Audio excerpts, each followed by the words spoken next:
In the middle of Kenya, a helicopter suddenly crashes to the ground, causing all the locals to run away in panic. A group of American soldiers guides the locals out of town as they take positions to find the attacker, only for two soldiers to suddenly disappear in a puff of smoke. The group immediately opens fire at an invisible enemy, but when the leader turns around, he sees something explode. The discharge sends him flying and knocks him out. Sometime later, the soldier wakes up in a prison cell with no memory of where he is, how he got there, or even his name. There's a serious cut on his arm, the police station is in ruins, and the power is failing.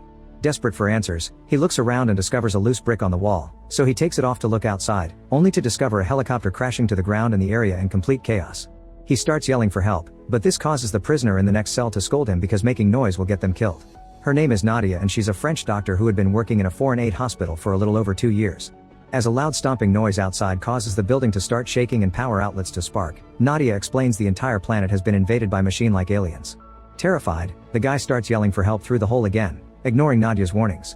Unfortunately she's right and soon a bunch of men enter the police station looking for trouble. After killing the hostage they brought, they remember that there's a special reward for catching Americans, but Nadia can't understand what they're saying. The American reveals he can speak their language and tries to negotiate, but they only laugh as they let him out. The soldier immediately starts fighting the group leader, exchanging a few hits before they end up falling through the window. Meanwhile the other two thugs go into Nadia's cell, but she quickly defends herself with a glass shard and takes the thug's gun to shoot him. The other guy puts up a tougher fight and pushes her against the wall, but Nadia finds another loose brick and hits him, then she takes his weapon and shoots him too. At the same time outside, the American soldier also steals a weapon and shoots the leader. Another thug comes after him with a taser, but to the American's surprise, he is able to grab it and send the electric shock back to the guy, electrocuting him out. Before he can accept the idea of having powers, he turns around and notices the alien robots coming after him. This is the thing that caused the stomping noise and its huge size is terrifying. As people run away in panic, the American soldier rushes to hide inside a wrecked car yet the robot still manages to scan him from afar, however it just leaves without doing anything. Afterward, the American soldier goes back inside for Nadia, who sees the word Bo on his sleeve and decides to call him that. After they pick up a few weapons from the thugs, Bo wraps up his arm wound and they leave the station, seeing more bodies on their way out. Bo wants to reach the US Army base, but Nadia thinks it's pointless. Everyone is probably already dead and they won't be able to call anyone for help because 8 days ago every satellite fell out of the sky. It's too dangerous to be alone on the road, but Bo doesn't want to stay and do nothing, he wants to fight. In the end Nadia accepts to go with him. They gather all the water and food they can find, doing their best to ignore the bodies lying around, and they take off in a stolen car. Bo sometimes can see memory flashes of a fight in his mind, but he can't make sense of them. While they drive down the road, Nadia explains she can fight because she used to be a doctor for the army, so she received some training too. Suddenly a few bullets go through the car window and they have to stop, only to discover they're surrounded by Kenyan soldiers. Nadia tries to negotiate by saying she's a doctor asking for passage and that Bo is his escort. She also offers them their water. While they argue, one of the soldiers sees Bo's circle tattoo and freaks out, claiming that the duo comes from the dish. Bo takes advantage of the distraction to capture the guy and take his weapon, using it to shoot a few soldiers before demanding to know about his tattoo. A soldier explains that there's a heavily guarded American radar station near the west border that uses the same symbol. He also says that they attacked the duo because it's believed that the American dishes caused the drones to invade Earth because they're the only thing still standing. Then another soldier tries to attack Bo again, but he quickly defends himself yet doesn't shoot because another memory flash distracts him. Afterward, Bo and Nadia take the soldier's jeep and go back to the road to find the radar station. Bo takes off his bandage and notices his wound is shaped like an arrow that points at the dish, so going to the station seems to be the right idea. Moments later they find a danger sign in front of a town, but there's no other road for them to take. As they drive through town, they find the road covered with loose electric cables, which could be very dangerous. However they can't go back because at that moment a robot appears behind them. They have no choice but to drive through the cables as the robot chases after them and opens fire, causing the jeep to eventually stop working. The duo ditches the car and escapes on foot to hide behind some old debris, but this causes the robot to go after a man and his daughter instead. The robot immediately kills the guy right in front of his daughter, so Nadia shoots her gun to save the girl, but when the robot turns toward them, for some reason it doesn't attack them. It ends up killing the girl anyway and leaves. When night falls, the duo makes camp and Nadia shares that her family died during the alien attack. Suddenly a bunch of fighter jets fly by and Bo is happy to see people are still fighting. The next morning, they have to go back to the road on foot. They walk for many miles, coming across wonderful animals but also lots of destruction and bodies. Eventually they hear a noise that almost sounds like a voice speaking English, but when they follow it, they discover is a recording set by a group of locals as a trap. The duo is soon surrounded and captured to be taken to a destroyed building, where they're chained to a wrecked car. At that moment two people pass near them on bikes, and behind them there's a robot also coming. Bo realizes the locals are using them as bait to hunt the robots. When the robots are close enough, the hunters activate mine that explodes right under the robot before they open fire like crazy. However, the robot doesn't seem to take any damage, so instead the hunters throw a chain around it and finally knocks it down by hitting it with an electrical surge. Unfortunately, more robots keep coming and quickly open fire, killing most of the hunters in seconds.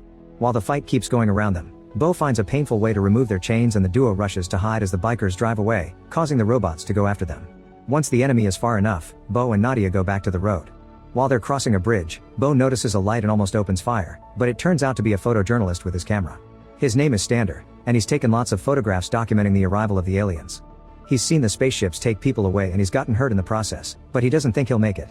Stander shows the duo all the pictures he's taken, including proof that the aliens are using Earth's electrical power and a powerful shot of a kid throwing a rock at a robot. Suddenly they hear an explosion nearby, and although Stander doesn't want to be saved, Bo and Nadia take him away anyway. They manage to find a building to hide in, and while they wait, Stander notices Bo's tattoo.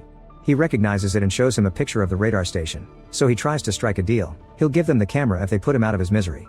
Bo keeps getting memory flashes of someone's death and refuses to kill an innocent, so Stander starts yelling and throwing objects on purpose to attract the attention of the robots. Seeing no other choice to survive, Nadia proceeds to choke Stander to death. Afterward, the duo returns to the road, but this time, they use the photographs as clues to figure out the most direct way to the radar station. While they continue to walk for miles, Bo gets the occasional flash of memories, but it isn't enough to understand anything. When they reach another abandoned town, the camera runs out of battery, so they steal another car to keep going. A few hours later, in the middle of the road, the duo hears weird noises on the car radio and stops to investigate, finding a destroyed robot nearby. It's good to see they can be defeated, but Bo still wonders what their weakness is. Suddenly they hear a stomping sound and see smoke nearby, so they jump back in the car to get away. At that moment, hundreds of robots appear behind them and start chasing them with open fire, so the duo ditches the car and runs to hide inside a house. They go down to the basement and cling to each other in fear, but before they can share a kiss, the roof suddenly starts flying up. The alien spaceship starts sucking up the couple as well, but in just a few seconds, Bo is dropped to the ground and only Nadia is taken away. Flashes of memories go through his mind before he falls and loses consciousness. Later, when Bo wakes up, he discovers his leg is hurt. After removing the debris from the wound, he has no choice but to continue his journey alone, walking slowly and weakly because of the state of his leg. Eventually he finally makes it to the radar station, but he's devastated to discover everything has been destroyed by the aliens, including the dish. After noticing the graffiti on the wall is fresh, he decides to find the people behind it and comes across another town. Once he reaches the streets, he finds a bunch of people running away from the robots and he's surprised to see this group has a special device that allows them to defeat their enemy. At that moment, two robots appear in front of him, but these ones are a different model. They come close to him and scan him but leave without doing anything. This triggers proper memories in Bo's mind, and he remembers shooting a rocket at a robot. A teammate of his got seriously hurt in the process, so Bo had to put him out of his misery. The sudden memories cause Bo to pass out. Sometime later, he wakes up to discover he's been rescued by the locals and brought to a shelter. After a doctor takes care of his leg injury, Bo meets his saviors Kara and Juma and tells them his story. Juma explains Nadia isn't coming back because those ships never return the people they take, and Kara wonders why the aliens took Nadia but not Bo. Desperate for answers, they take Bo to meet an engineer called Roderick, who has built the EMP devices that can bring down the robots and is now working on a bigger one. His plan is to detonate this one right under the alien spaceship, which hopefully will bring down their system and kill all the robots at the same time. However, they haven't been able to come close enough to the ship because it only shows up when there's a large crowd and robots surround it. Roderick gets a message from the guards outside, who inform them there are hundreds of robots approaching their town. Juma wonders if they were tracked, and the combo of his words plus Roderick's drawings of the aliens triggers an important memory in Bo. That day when he was with his team and they saw the explosion, a robot grabbed him and inserted some cables into his mouth that implanted a tracker in his spine. Before he passed out, Bo made the arrow on his arm. Since then the robots have been following him to find more humans and hideouts. Kara immediately threatens to kill him to protect her people, but Bo has a better idea. They can use him to attract the ship and finally use Roderick's device.